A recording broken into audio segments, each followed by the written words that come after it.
And welcome back to Patch Ops 3, where the patches keep on rolling out and the glitches keep on rolling in as well. Welcome to my Call of Duty gaming channel. I am Nessinator. Now, in this gameplay, you guys are going to watch me here on the map Combine in a game of domination using my KN with what I thought was my Dark Matter camo, but guess what? It's glitched out. So it's just like the ICR diamond camo. It doesn't work properly on this gun for some reason, and to be honest, with all the recent patches and all the things going on in this game, you would think they would address these smaller issues like this, but they do not. They do not. They continue to do things that are an attempt, I guess, at balancing the game, but it doesn't really feel that way at times, because why would you buff the shotguns? Seriously, why would you buff the shotguns yet again? In this recent patch, the KRM-262 increased 1-hit kill range, Haymaker increased 3-hit kill range, and the Argus increased 1-hit kill range while hip firing.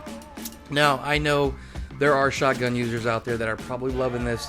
Me personally, I don't use shotguns that often. I do have a Brecci class just in case, but overall, I just don't feel these weapons were in need of a buff. I think what's going on here is over there at Treyarch, they get all these stats, all these numbers for all these weapons that people use, and they know how often people use them, how many kills these weapons have, what the KD ratio averages for each one of these weapons. And I think when they're low, they try to buff the weapons in hopes that people will start using them more often, so then they can balance out their balance sheets, you know? It's almost like having an accounting class where you have your assets and your liabilities and you want them to be balanced. Well, that's what's going on here, I think. I think they see these weapons not being used that often, and they say, hey, let's give them a buff, let's encourage more people to use them, and then the game will be balanced. But I don't know, man. I just don't feel that shotguns were in need of a buff here. But who am I? Who am I? I'm just a lonely Nessinator. But anyways, the CUDA and VMP, I know I mentioned in a previous commentary, were in rumors about getting nerfs, and lo and behold, they did receive a small nerf. It doesn't seem like a very significant one. I'm actually not even sure what the second part of this means, but it says reduce ADS movement, which I understand.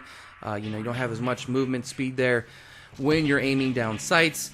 But the second part says, but no longer lose speed while firing. So I'm thinking, does that mean now that if you're ADS and firing, it's just one constant speed even if you're not firing? Or does that have something to do with the fire rate? So let me know down in the comment section below if you guys kind of can read through that note there. I don't really know what the hell they're even saying. Anyways, score streaks that were buffed, which is always interesting. The Rolling Thunder, more drones now come down from the sky, and increased entry speed. I think this is really cool. I think the Rolling Thunder is now turning out to be one of the better score streaks in this game. However, I don't use it because it's kind of a pain in the ass when other people use it, isn't it? Every single time a Rolling Thunder gets called out, the whole screen shakes, your aim goes to shit, and it just seems like the whole map is shaking, right? And to me, sometimes it can be kind of detrimental to your team. So I try not to use it that often just because of that. It would be nice if they rolled out a patch for that score streak where the team that calls it in doesn't feel those effects. Maybe just the enemy team gets the shaking of the screen and throws your aim off and everything, because I'm telling you right now, that thing's killed me quite a few times when someone else has called it in, just because my screen's shaking so much. The wraps also received a buff. You get now more drones. Now there's going to be now a little more balls of fury running around, and also too, they are quicker. And I'll tell you what, I was playing the other night, I was playing by myself, and someone got wraps on me, and yeah, those things felt a lot more deadlier. So they better watch out for the wraps, and even more deadly streak now than it was before.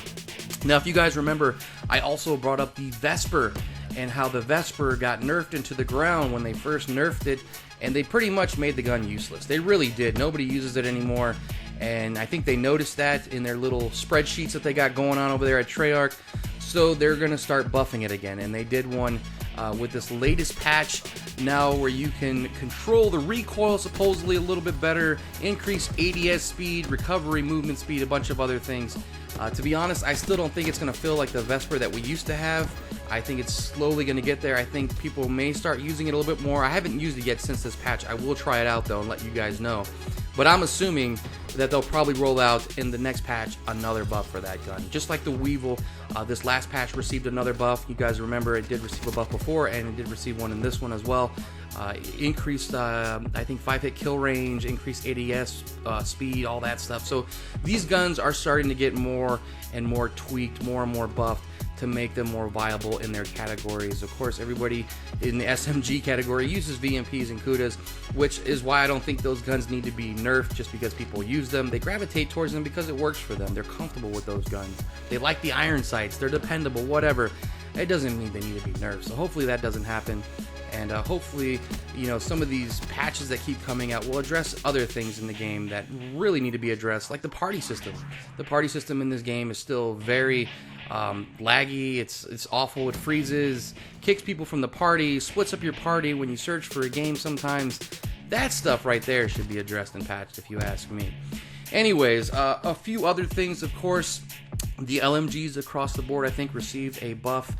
The BRM received a buff. The Dingo, the Gorgon, and the 48 Dredge. So all of those weapons are now a little bit more lethal. Most of them, I think, had to do with their ADS outspeeds, increased recoil stability, and for the Dingo, they increased the tightness of the bullet spread while ADS. So the Dingo actually just got better, and the Dingo was already pretty reliable. So I'm pretty excited about that. I think that should be something worth trying out. And the other thing that was really big in this patch were the specialists. They did a lot of specialist nerfs and buffs. The one that I was really surprised to see was the Reaper Scythe. Now the Reaper Scythe, you guys remember when the game first came out, it had 200 rounds, and then it went down, I think, to 160 or 150, and then it went down to 120. Well, now it goes down to 100.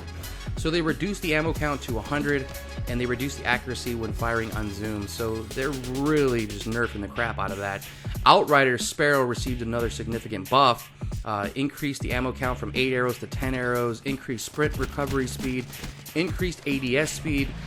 So that is probably going to be something worth trying out now, is taking that Sparrow out for a spin. I'm actually going to do that, see if I can get some highlight clips with it. Across the board here, increased overdrive earn rate for Ruin, increased reject earn rate for Nomad, increased psychosis earn rate for Reaper. So you can see right there, those specialist abilities all got a little buff. Now the one that kind of hits home here was Firebreak received a reduced heatwave earn rate, and I really did enjoy using heatwave. But I may have to actually look into making a class with Overclock if I'm ever going to use it again, because they have reduced the earn rate with it, which kind of sucks. And the other one is Battery. Her kinetic armor, they reduced the earn rate for that as well. I didn't use it that much because, to be honest, every single time that I used the kinetic armor, people would get lucky headshots on me. I don't know what it was. Every single time I use the kinetic armor, people seem to pop me in my head, so I really didn't enjoy using that specialist ability too much. But anyways, let me know down in the comment section below what you guys think about all these nerfs and buffs that just came out. I will leave a link in the description below with all the patch notes so you guys can check them out. Me personally, I just wish they would address some of the other things in this game besides weapons. I'm actually happy that they are doing it, though. Some of them are in need of a significant nerf and buff, but I don't know. We'll see. Anyways, thanks for all your views, subscribes, and likes. This is Nessinator. I appreciate it all, and I'll see you guys on the next one. I am out.